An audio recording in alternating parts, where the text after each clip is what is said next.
రాష్ట్రంలో కూటమి నేతల అరాచకాలు రోజురోజుకి పెరిగిపోతున్నాయి. విశాఖ జిల్లా పెందుర్తిలో కాల్వ తవ్వకం పేరు చెప్పి మహానేత వైఎస్ఆర్ విగ్రహాన్ని కూల్చేశారు కూటమి నేతలు. వైఎస్ఆర్ విగ్రహాన్ని కాలువలో పడేశారు అధికారులు. కూటమి ప్రభుత్వం అధికారుల తీరుపై వైఎస్ఆర్సీపీ నేతలు తీవ్ర ఆగ్రహం వ్యక్తం చేశారు. పెందుర్తి జంక్షన్లో వైఎస్ఆర్సీపీ నేతలు ఆందోళనకు దిగారు. కూటమి ప్రభుత్వానికి వ్యతిరేకంగా నినాదాలు చేశారు.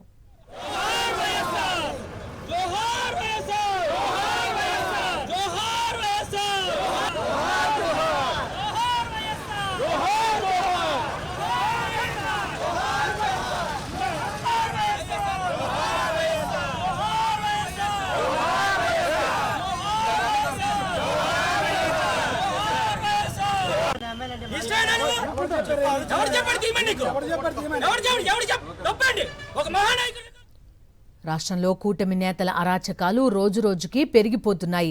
విశాఖ జిల్లా పెందుర్తిలో కాల్వ తవ్వకం పేరు చెప్పి మహానేత వైఎస్ఆర్ విగ్రహాన్ని కూల్చేశారు కూటమి నేతలు.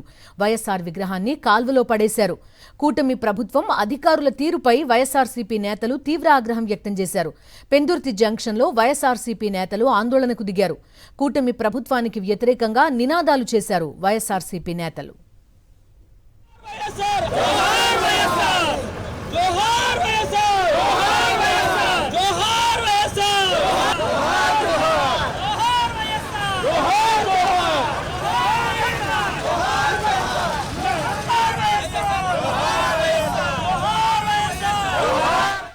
ప్రస్తుతం వైఎస్ఆర్సీపీ నాయకులంతా ఆందోళన వ్యక్తం చేస్తున్నారు. ఎవరు చెప్తే ఈ విగ్రహాన్ని కూల్చేశారు, కాల్వలో పడేశారని ఆందోళనకు దిగుతున్నారు. మా కరెస్పాండెంట్ నాయుడు జాయిన్ అవుతున్నారు. నాయుడు, బిందు, అధికారాన్ని అడ్డం పెట్టుకొని కూటమి నేతలు చేస్తున్న దుర్మార్గాలు రోజు రోజుకు పెరిగిపోతున్నాయి.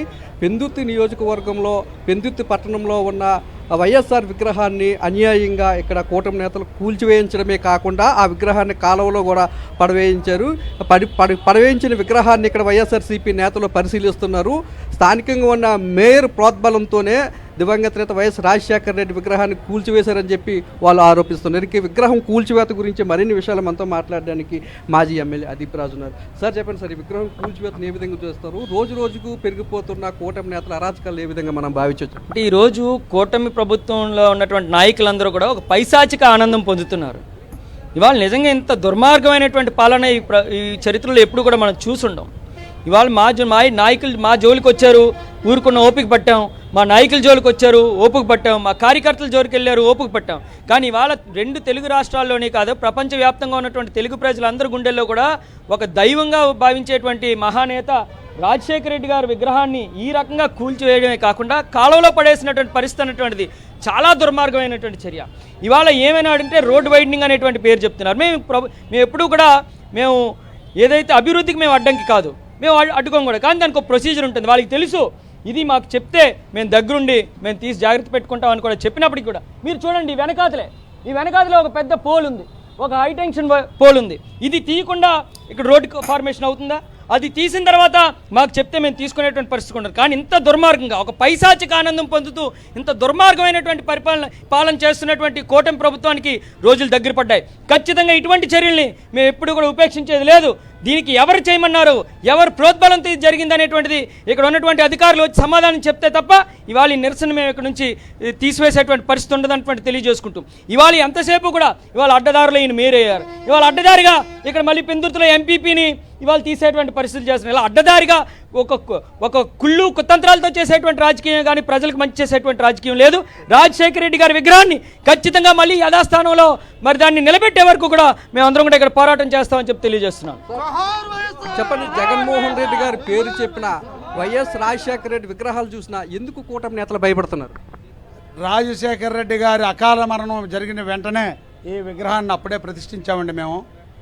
ఈ మధ్య రోడ్డు వైండింగ్ అవుతుందని చెప్పి అధికారులు కొంతమంది నాయకులు వచ్చి మాకు తెలియజేస్తే నేను రోడ్డు వైండింగ్ వస్తే తప్పనిసరిగా విగ్రహాన్ని మేము మార్పు చేస్తామని కూడా నేను చెప్పిన మాట వినకుండా అహంకారంతో ఒళ్ళు మదంతో మేయర్ కావాలనేటటువంటి ఇటువంటి కార్యక్రమం చేస్తున్నాడని చెప్పి దీన్ని మేము ఖండిస్తున్నామని చెప్పి మీ ద్వారా తెలియజేస్తున్నాను. ఈ రోడ్డు వైండింగ్ చేసినప్పుడు 45 అడుగులు ఒక దగ్గర, 47 అడుగులు ఒక దగ్గర, 48 అడుగులు ఒక దగ్గర పారదర్శకం లేదా? రోడ్డు వైండింగ్ చేసినప్పుడు మీకు నచ్చినటువంటి వ్యక్తుల దగ్గర 45 అడుగుల, నచ్చినటువంటి వ్యక్తుల దగ్గర 47, ఇంకా నచ్చని వ్యక్తుల దగ్గర 48. ఇదేమైనా పక్షిరాజు పాలన? నీ యొక్క సొంత జాగీరా అని అడుగుతున్నాను మేయర్ నేను. తప్పనిసరిగా ఇది దుర్మార్గమైనటువంటి చర్య, ఇది ఖండిస్తున్నాం. ఇంకా ఎన్నాళ్ళు అడ్డదారిని వచ్చో మేయర్ అయ్యావు, ఇంకో 4 రోజుల్లో దిగిపోతావు. దిగిపోయి కూడా చక్కగా పరిపాలన చేస్తే శబాస్ అనిపించుకుంటారు. ఇటువంటి పరిపాలన చేస్తే ప్రజలు చేత్కరించుకుంటారని చెప్పి తెలియజేస్తున్నాను. తప్పనిసరిగా ఇది తప్పు. రోడ్డు వైండింగ్ 45 అడుగులు అయితే ఈ రాజశేఖర రెడ్డి గారి విగ్రహం ఏది అడ్డు లేదు. ఎక్కడ విగ్రహాన్ని అక్కడే ఉంచాలని చెప్పి నేను డిమాండ్ చేస్తున్నాను మీ ద్వారా. ప్రపంచవ్యాప్తంగా తెలుగువారి గుండెల్లో కొలువై ఉన్న దివంగత నేత వైఎస్ రాజశేఖర రెడ్డి విగ్రహాన్ని కూలగొట్టడాన్ని తాము తీవ్రంగా ఖండిస్తున్నామని, ఎక్కడైతే కూలగొట్టారో అదే స్థానంలో రాజశేఖర రెడ్డి విగ్రహాన్ని ఏర్పాటు చేయాలని వైఎస్ఆర్సీపీ నేతలు డిమాండ్ చేస్తున్నారు. తెలుగుదేశం పార్టీ నేతలు మదమెక్కి వైఎస్ఆర్ విగ్రహాలు ఈ విధంగా పడగొడుతున్నారని, వాళ్ళకి రోజులు కూడా దగ్గర పడ్డాయని చెప్పి వైసీపీ నేతలు హెచ్చరిస్తున్నారు. Bindu. Right Naidu, thank you.